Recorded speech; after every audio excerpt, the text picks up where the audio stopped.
ज्ञान उत्पद्यते स्वयं सैव सर्वसंपत्ति तस्मात् पूजेत गुरुं। सद्गुरु माता सुदीक्षा सविंदर हरदेव जी महाराज निरंकारी राजमाता गुरुवचन अवतार की जय। सत्संगत प्यार से बोलिए, प्रेमाने बोला। संसारात वय वाढलं की किंमत कमी होते आणि परमार्थात वय वाढलं की किंमत वाढते। प्रेमाने बोला। असे आमचे महात्मा बामणी महाराज या ठिकाणी बसलेले आहेत, कारण त्यांच्या छत्रछायाखाली त्यांच्या मार्गदर्शनासाठी खाली दशा मिशनमध्ये आलो। भक्ती काही कधी कळत नव्हती, ती कशावर खातात तेही माहीत नव्हतं। पण इथं बसल्या बसल्या मला आठवलं, इथं गणपतीचं मंदिर आहे, मारुतीरायाचं मंदिर आहे। प्रत्येकाला अंतर्मुख होणे की विचार करावा। संत ज्ञानेश्वर महाराज म्हणतात की देवाची द्वारी उभा क्षणभर। काय म्हटलं त्यांना? देवाच्या। आता आपण कोणाच्या दरवाजात? देवळाच्या। प्रेमाने बोला। घराशी जाय देव, घराशी जाय द्वाराची सोयी। तुला घरामध्ये जर प्रवेश करायचा असेल तर दरवाजातून जावं लागेल। तुला देवापर्यंत जर जायचं असेल तर सद्गुरूपी दरवाजातून जावं लागेल। आणि सद्गुरूपी दरवाजातून जेव्हा आता जाशील ना, तेव्हा देवळातला देव दिसेल आणि सद्गुरू तुला त्या देऊळ सुद्धा देवात दाखवेल। प्रेमाने बोला। आता देऊळ कशात आहे? देवळात देऊळ, देऊळ देवात। शोधून पाहिजे मला काही शोधा तुम्ही सांगता। आता महात्मा कैलास कुठे बोलले, मनुष्य भजनशील आहे हो, कोण भक्ती करत नाही। सर्वजण परमार्थ करा, सगळे भक्ती करा। सकाळी उठल्यापासून परमार्थ सुरू होतं की नाही? घरात त्या देवाची पूजा केल्याशिवाय आपण घरातून बाहेर पडत नाही। परंतु सकाळ कधीतरी आपण विचार केला, मी त्या देवाला सीमित करून टाकलेलं आहे। ज्या देवाच्या पोटात अनंत ब्रह्मांडे जयाच्या उदरी तो माझ्या अंतरी आत्मा राम, ज्याच्या पोटात सगळी ब्रह्मांड आहेत, याचा मी कधी विचार केला नाही। आणि खरं सांगू, हे स्वस्तात मिळालं आहे। प्रेमाने बोला। फार पूर्वीच्या काळी एक संत महात्मा होते आणि त्यांना भेटण्यासाठी त्यांचा शिष्य आला। सांगितलं, माझ्या मुलीचं लग्न आहे, पैसा नाही, व्यवस्था अजून झालेली नाही, बऱ्याच लोकांच्या पुढे हात पसरले, पण एकानं सुद्धा मला मदत केली नाही। आणि ज्यांना ज्यांना मी मदत मागायला जायचो ना, ते सांगायचे, अरे तू दुनियाला ओरडून सांगतो की गुरु माझा एवढा मोठा आहे, तर मागायचं तर त्या सद्गुरूला जाऊन माग। मांगो उसी से जो देगा खुशी से, ना कहेगा किसी से, जाऊन त्याला माग। आणि म्हणून सद्गुरूरायाने तुमच्या दरवाजात आलो, मागण्यासाठी आलो। आणि मागणं हा माणसाचा स्वभाव आहे, आणि जो मागत नाही तो मनुष्य होऊ शकत नाही। आणि आपली सर्व कहाणी त्यांना सांगितल्यानंतर ते सद्गुरू म्हणतात, मैं क्या कर सकता हूं तेरे लिए, मी तुझ्यासाठी काही करू शकतो। आणि एवढं करता करता उठायच्या तयार होते, पण त्यांनी काय केलं, उजव्या पायातला जोडा काढला आणि त्याच्या हातात दिला। पायातला जोडा हातामध्ये दिला आणि त्यांनी सफेद कपड्यामध्ये गुंडाळला आणि नाराज झाला। मला वाटलं गुरु काहीतरी पैसे देतील सांगता। त्यानं विचार केला, याच्यात सुद्धा काहीतरी राज आहे। गुरुनं जर हा जोडा मला दिलाय सांगताना मला हे सांगायचंय की गुरुचरणाची महिमा नकळे अगमा निगमाची, अनुभवी जे जाणते गुरुपदीचे रेवाशी। ज्याने रहिवास गुरु चरणाजवळ केलेला आहे.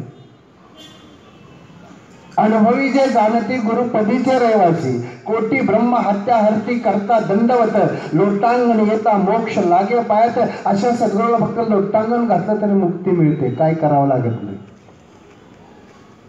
ते कपड्यामध्ये गुंडाळून त्याला डोक्यावर घेतलं, रस्त्यानं निघालं. बरंचसं अंतर कापत गेला. 8 दिवस बाकी आहेत. त्या जोड्यानं थोडंच लग्न होणार आहे असा विचारचक्र डोक्यात चाललेलं आहे. आणि असं करता करता काही अंतरावर समोरून एक सज्जन आला, त्यांच्या जवळ आला आणि विनंती केली, बोल, तुझ्या डोक्याची वस्तू तिची किंमत काय? काय प्रश्न केला त्यानं?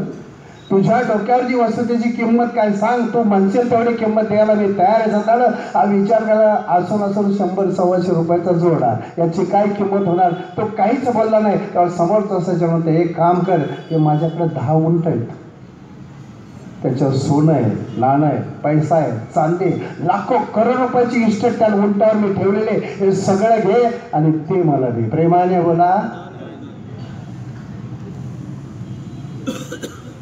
सगळं दिलं, डोक्यावरचं त्याला दिलं आणि मोठ्या ठाटात संतानं घराकडे निघाला. आता लग्न मस्त होणार त्यानं. आणि तेवढ्यात तो सज्जन ते सगळे घेऊन ज्या गुरुच्या दरबारात हा जोडा घेऊन आला त्याच दरबारात तिथे गेला. आणि गुरु उठण्याच्या तयारीत, एका पायात जोडा पण दुसऱ्या पायात नाही. संतानं सद्गुरूच्या पायात तो जोडा घातला आणि सद्गुरून त्याला पहिला प्रश्न विचारला, कितने में सौदा किया?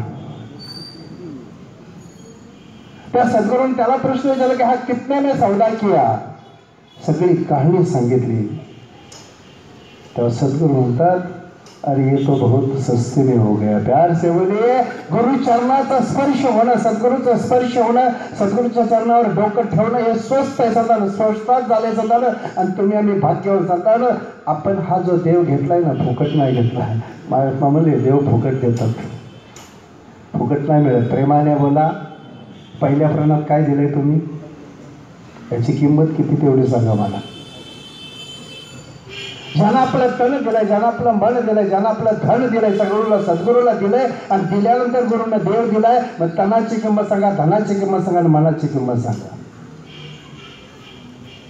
बाई मी विकत घेतला शाम, नाही खर्चली कवडी दमडी. काय नाही दिलं? नाही खर्चली कवडी दमडी, नाही वेचले मोल, बाई मी विकत घेतला श्याम. कोणी म्हणे असेल चोरी, हा चोरला असेल. कोणी म्हणे असेल बळजोरी, जबरदस्ती केली असेल. जन्मभराचे श्वासाचे मी लाविले मोल, बाई मी विकत घेतला श्याम. जन्मभराचे श्वास ज्याने या गुरुचरणाचे लावले, संतांना त्यांना देव विकत घेतलाय. प्रेमाने बोला. नाही तर जसलोक हॉस्पिटलला एका श्वासाची किंमत कळेल किती होती ती.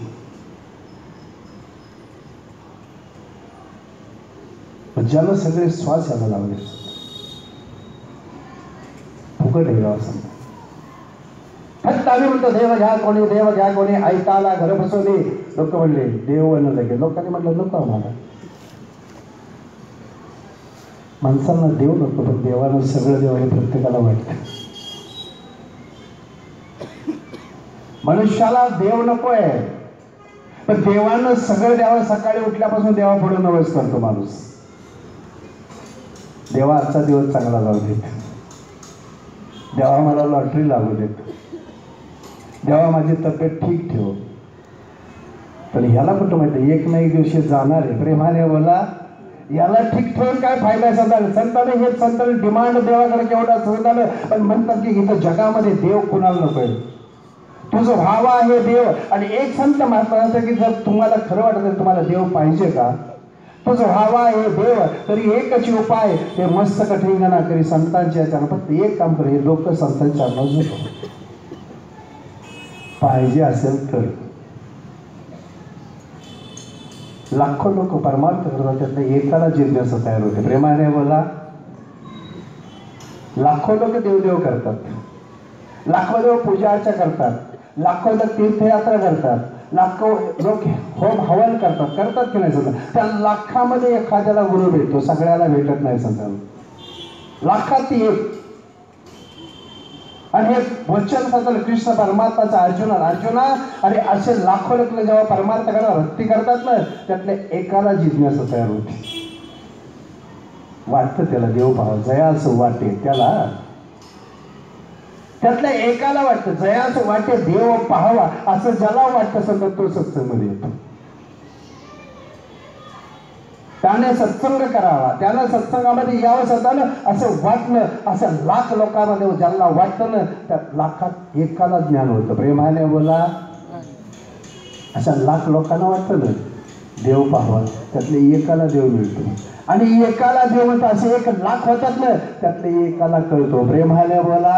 असं सांगा, आता कळण्यासाठी किती वेळा जन्म घ्यायचा? एक तर जिज्ञासा तयार झाली पाहिजे, पण मनात वाटलं पाहिजे देव पाहावा, आणि असं वाटल्यानंतर एखाद्याला मिळतो आणि त्यातला एखाद्याला कळतो. प्रेमाने ब्रह्मज्ञान जरी कळेल उठावती, एका क्षणात नाही कळते. पण म्हणतात कळे आकळे ते ज्ञान होता. जे कधीच कळत नाही ते आकळल्यानंतर कळत. पण महात्मा म्हणतात की सत्संगाने देव कळतो, ज्ञानानं देव कळतो आणि सत्संगाने देव मिळतो. प्रेमाने बोला. देव कुठं मिळतो? देवानं पत्ता दिलाय. सगळे लोक वाचतात, आपल्या पोस्ट काढून पत्ता येतो की नाही, पोस्ट मला आपल्या घरात पत्र आणून टाकतो. तसं देवानं प्रत्येक ठिकाणी आपला पत्ता लिहिलेला आहे. त्या काळामध्ये नारदांना पत्ता दिला. देवानं सांगितलं मी कुठं राहतो? नाहम वसामी वैकुंठे, मी वैकुंठात राहत नाही. नाहम वसामी वैकुंठे, योगनाम हृदय रथ, योग्यांच्या हृदयासमोर मी थांबत नाही. तरी मद भक्ता यत्र कार्य तत्र तिष्ठामी. नारदा, हे नारदा, जिथं सत्संग चालते, जिथं कीर्तन चालतं, जिथं भजन चालतं, तिथं मी उभा असतो. प्रेमानं. किती सोपा पत्ता आहे. बरं किती लोकांना वाचला? तो एक वैकुंठी नसे, भानुबिंबी ना दिसे, योग्यांची मानसी उमरडून जाय, ते हरपला घेऊन सावा. मी जो चुकलोय तो सापडतो कुठं? या ठिकाणी सापडत. आणि म्हणून एवढा सोपा पत्ता असून सुद्धा लोक वाचतात सुद्धा, पण या पत्त्यावर कोणी यायला तयार नाही. प्रेमाने बोला. लोक तिकडे पत्ते शोधत असतात. कुठे शोधीसी रामेश्वर आणि कुठे शोधीसी देवाचा शोध नाही घ्यायचा, देव दाखवणाराचा शोध घ्यायचा. देवाचा शोध घेणाऱ्याला देव कधी मिळत नाही, पण ज्याला देव दाखवणाराचा शोध घेतला त्याला देव मिळत. देव दाखवेल ऐसा कोण भेटेल गुरु.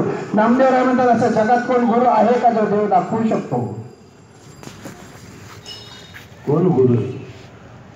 ज्ञानेश्वरीमध्ये गुरुची लक्षणं सांगतात. गुरु तेथे ज्ञान, सद्गुरु तेथे ज्ञान, ज्ञाने आत्मदर्शन, दर्शने समाधान होईजेत.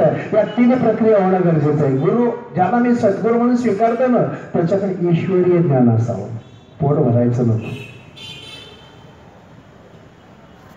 आणि ते ज्ञान प्राप्त झाल्यानंतर मला आत्मदर्शन झालं पाहिजे. आणि आत्मदर्शन झालं तर मला समाधान वाटलं पाहिजे. या 3 प्रक्रिया झाल्या पाहिजे. गुरुकडे ज्ञान असावं, मला आत्मदर्शन व्हावं आणि मला समाधान व्हावं. आणि या 3 प्रक्रिया झाल्या तर तो सद्गुरू, बाकी सगळे गुरु. प्रेमाने बोला. जे गुरु गुरु फिरायला होतात. सद्गुरूचं काम असतं स्थिर करणं, सद्गुरूचं काम असतं बंधनं तोडणं. सद्गुरू कधी कोणाला बंधनात टाकत नाही, स्थिर करणं. सद्गुरूचं काम असतं की निज स्वरूपाची ओळख करून देणं. कधी कधी अशी गंमत होते, आपण बऱ्याच लोकांना विचारतो. एक छोटासा मुलगा एवढा घरातून निघाला. कित्येक वेळेला असं होतं, माहिती होतं की ज्या गावाला जायचं त्या गावाचं नाव माहिती असतं पण गाव माहीत नसतं. प्रेमाने बोला. असं कधी कधी होतं की नाही? ज्या मी गावाला निघालो त्या गावाचं फक्त नाव माहिती आहे. आता मी देवाच्या गावाला निघालोय, फक्त नाव माहिती, गाव माहिती का? प्रेमाने बोला.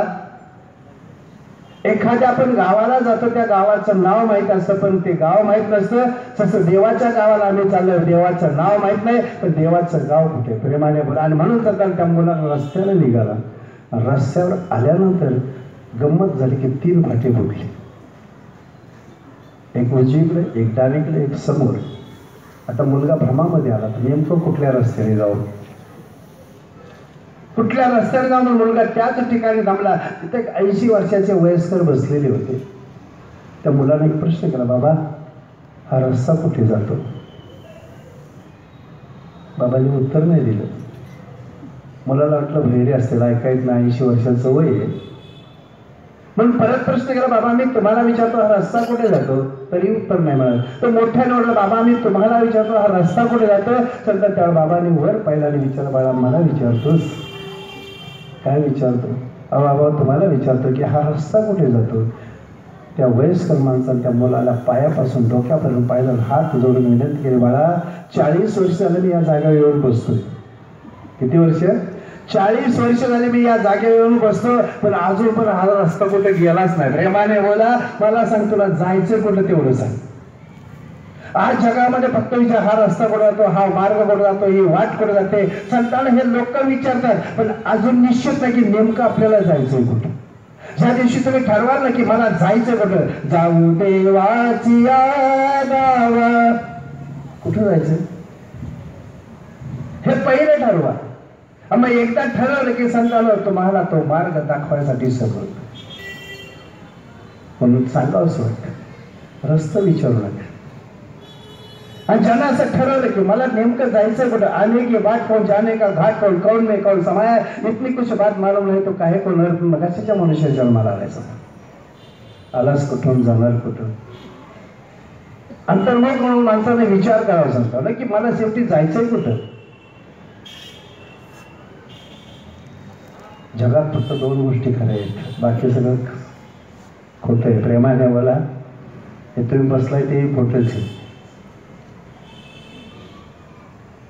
तुम्ही जागे आहात तेही खोटंच आहे. रात्री स्वप्नात पाहता तेही खोटंच असतं.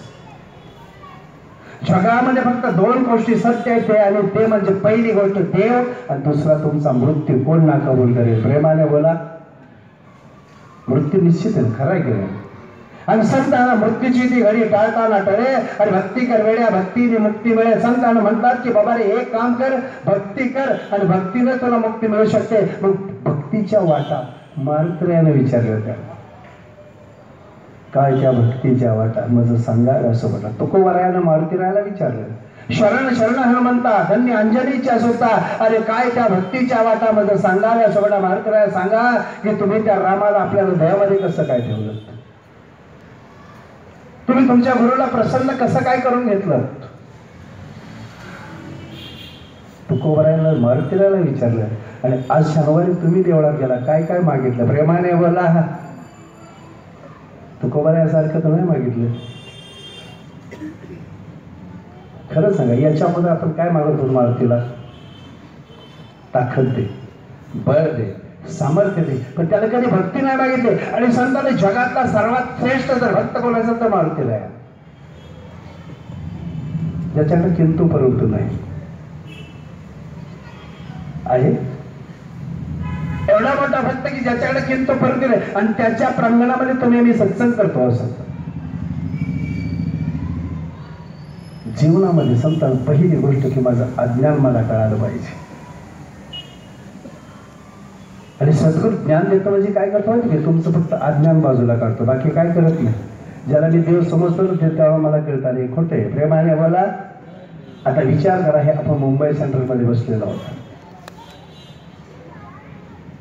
एक कल्पना करा, हे मुंबई किती वर्षापूर्वीची कल्पना करा, काय हरकत आहे. 1000, 1,00,000, 1 करोड, 1 करोड वर्षापूर्वी मुंबई असेल का हो? कल्पना करा. पण जर नसेल तर इथं काय असेल? संत एकला बाबा रे, जेव्हा कोठेच नव्हते, काही नव्हतं, हे चंद्र सूर्य तारे अनेक काही, गुरुने नेमकं काय केलं तेवढं सांगा. हे माझं जे अज्ञान गुरुने कसं काढलंय? एकला नव्हता, जेव्हा कोठेच नव्हते काही, हे चंद्र सूर्य तारे अनेक काही, केवळ हे शून्य होते पायी कानोबाते. प्रेमाने बोला, जेव्हा शून्य होतं संतान, आणि ते हे परमात्मा आहे. गुरुने काय सांगितलं? देव दाखवलं म्हणजे काय केलं?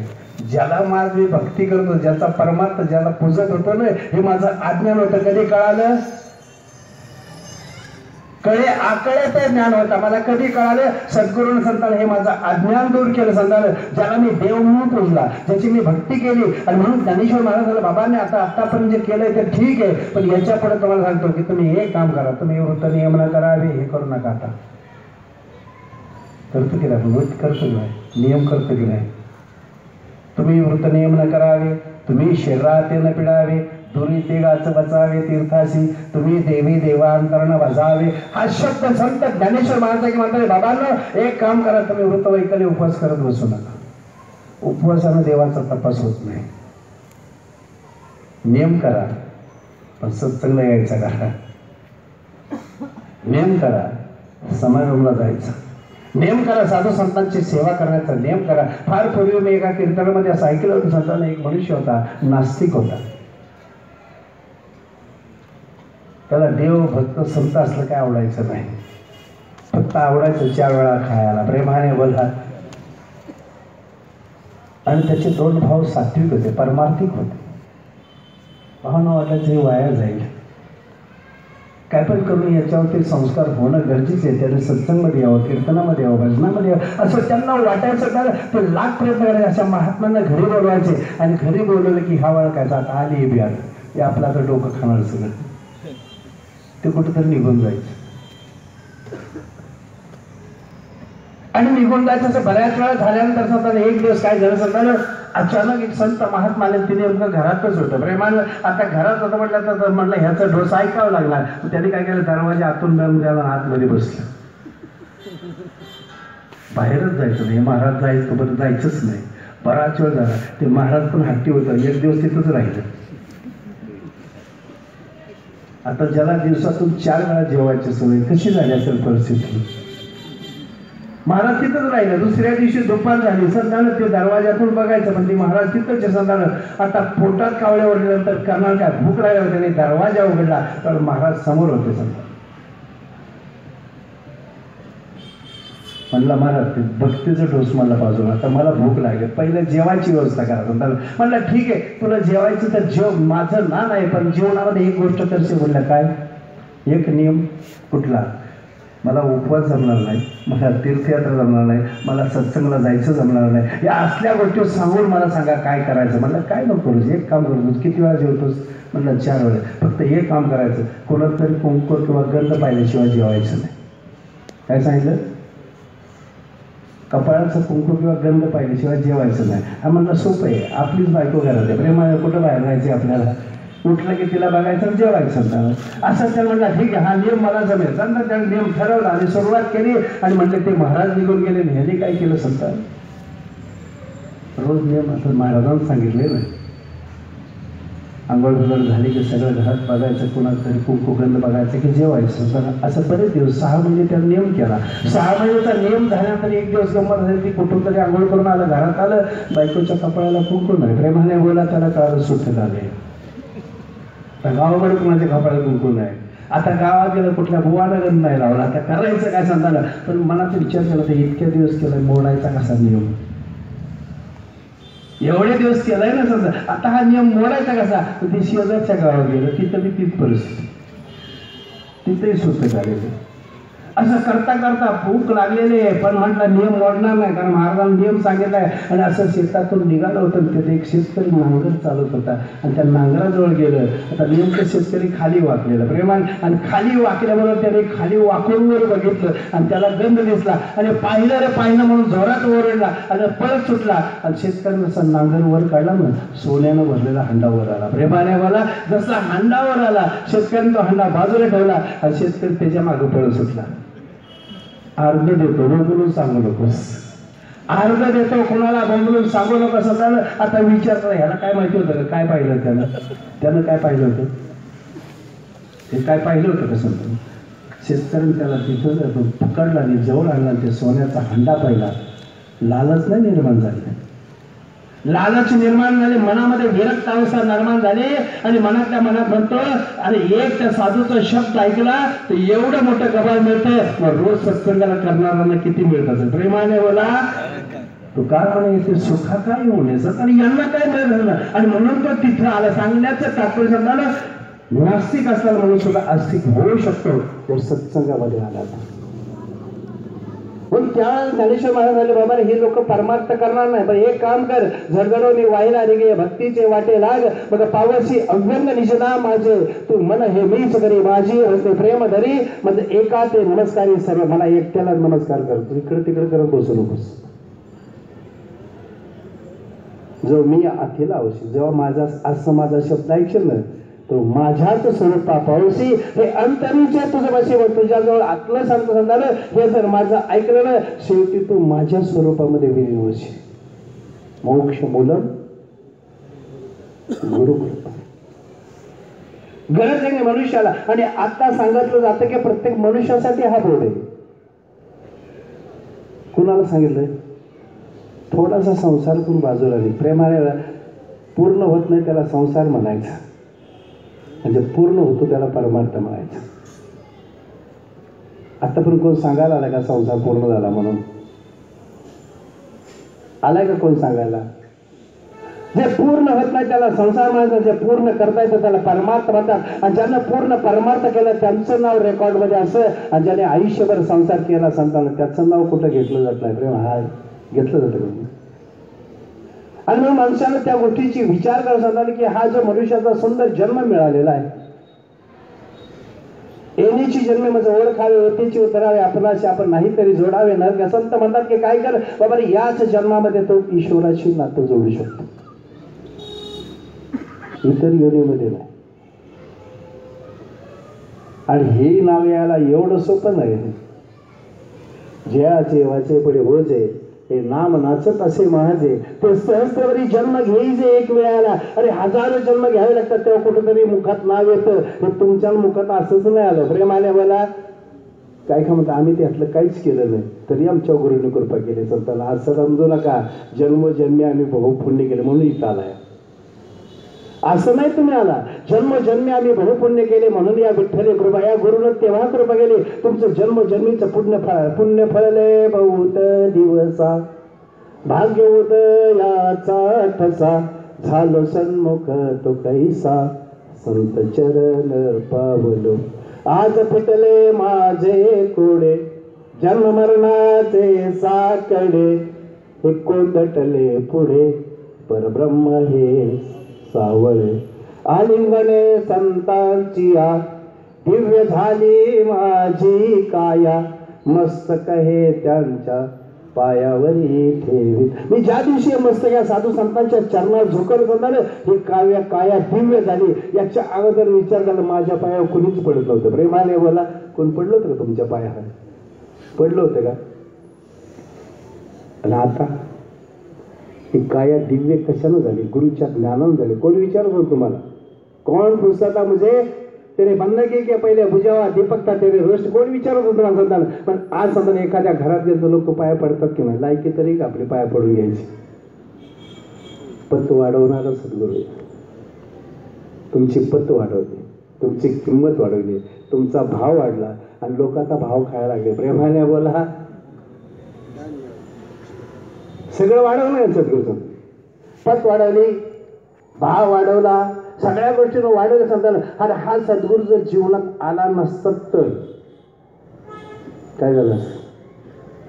कशाला इथं मुंबई सेंट्रल आलो असतो? मी तर राहायला पनवेल आहे. प्रेमाने बोला, काय तुमचा माझा संबंध होता? कधी कधी ट्रेनमध्ये मी तुम्हाला शिव्या बी घातल्या असेल, ज्ञान नव्हतं त्यावेळेला. माझ्या जीवनात घडलेली घटना आहे. 1987 साली नुकतंच मी ज्ञान घेतलं, 2-3 वर्ष झाली होती. सकाळच्या ट्रेनमध्ये चढलो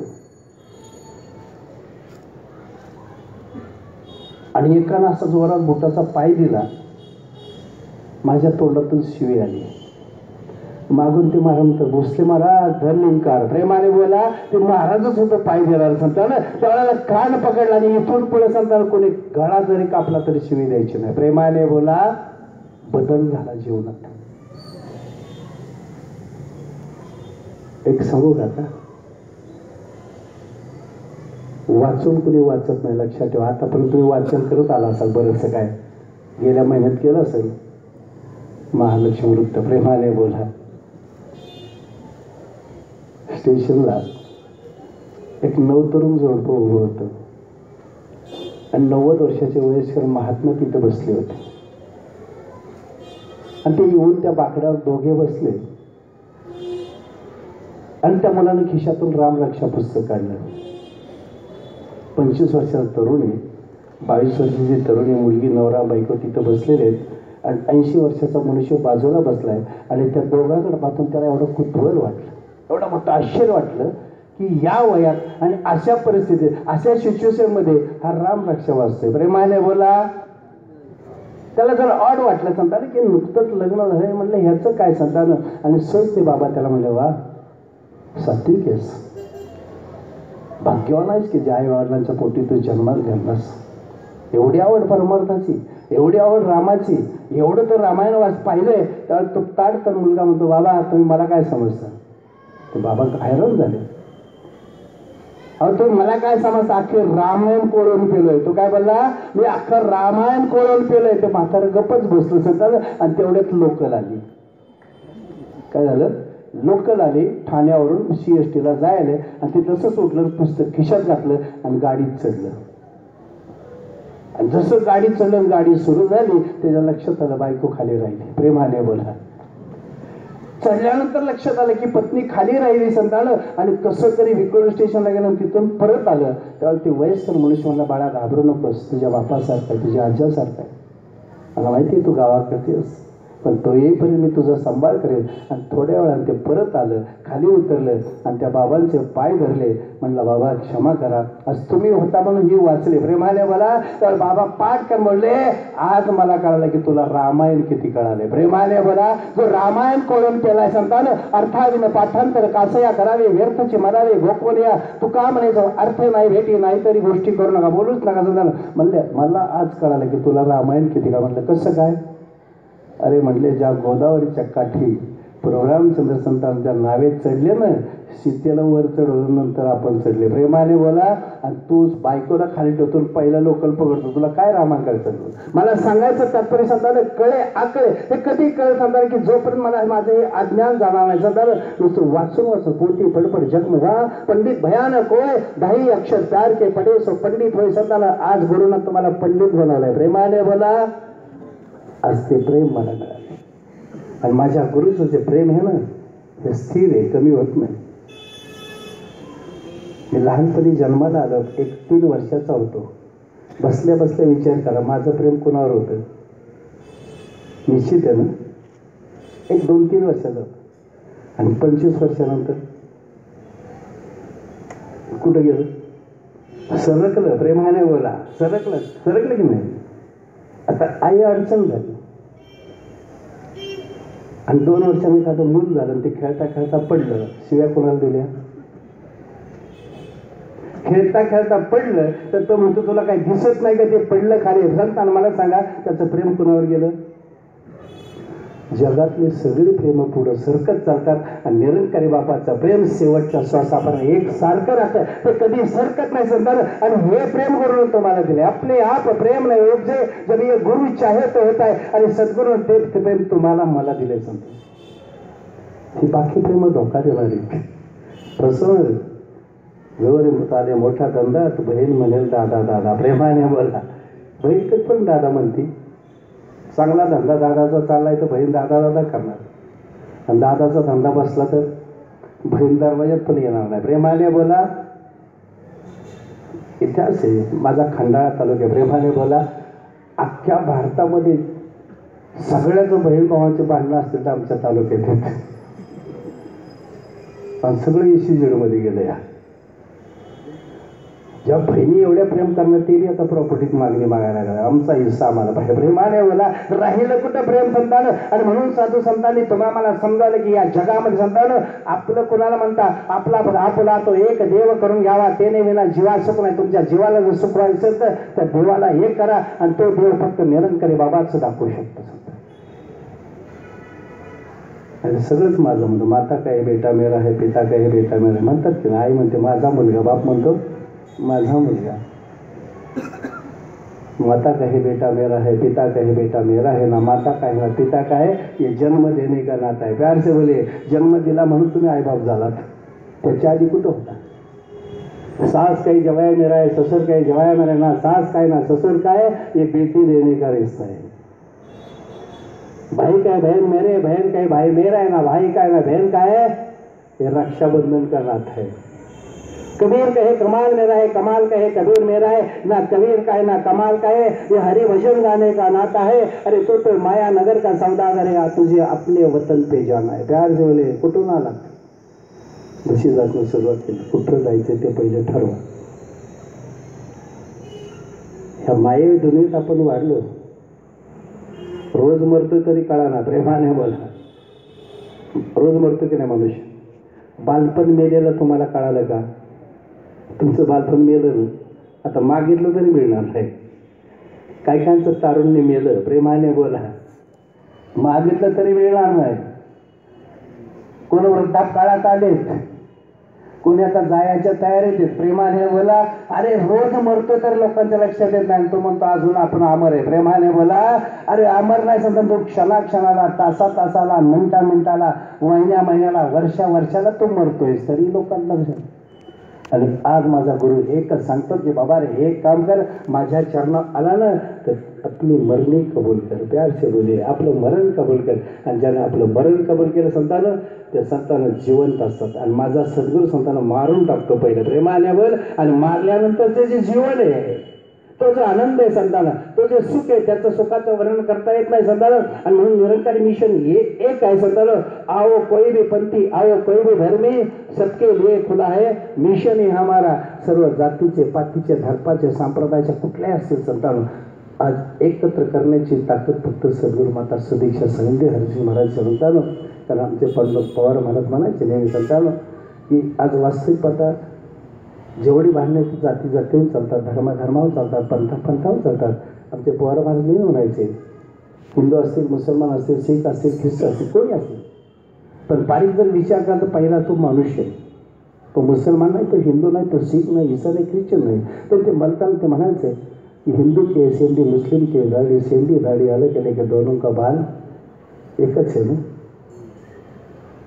हिंदू की धोती, मुस्लिम की लुंगी, धोती लुंगी अलग अलग, दोनों का कपड़ा एक है। हिंदू की खिचड़ी, मुस्लिम की बिरयानी, खिचड़ी बिरयानी अलग अलग, दोनों का चावल एक है। हिंदू का मंदिर, मुस्लिम की मस्जिद, मंदिर मस्जिद अलग अलग, दोनों का पत्थर एक है। हिंदू के गीता, मुस्लिम का कुरान, गीता कुरान अलग है, लेकिन दोनों का ज्ञान एक है। वही ज्ञान दे रहा है निरंकारी माता। प्रेमाने बोला, जे कुराणानं ज्ञान दिलं, जे बायबलनं ज्ञान दिलं, जे गीतेनं ज्ञान दिलं, तेच ज्ञान आज गुरु खुलं करत असताना। आणि म्हणून त्यातून आवाज आओ कोई भी पंथी, आओ कोई भी धर्मी, सबके लिए खुला है मिशन ही हमारा। इथं संतांना माणूस बनवलं जातं, माणूस नाही संतांना देव बनवलं जातं। ते या ज्याला वाटते फक्त माणूस बनायचं त्यानंही यावा, आणि ज्याला वाटते देव बनायचं त्यांनी सुद्धा या संतांनो। आणि हा संदेश, हा आवाज इथून दिला जातो की ज्यांना आम्हाला माणूस म्हणून जगायला शिकवलं, ज्यांना आम्हाला देवत्वापर्यंत नेण्याचा प्रयत्न केला, तो सद्गुरू माता सुदीक्षा संधी हरसिंह महाराज 25, 26, 27 जानेवारी 2019 खारघर या ठिकाणी संतांना जगाच्या कल्याणासाठी येतात। तर ज्यांच्या हे कर्णपटलावर आवाज पडत असेल त्यांनी अवश्य त्या ठिकाणी यावं आणि आपल्या जन्माचं कल्याण करा। हे लोक आणि परलोक सुखी करा। दासला पण आशीर्वाद द्या प्रेमाने मला।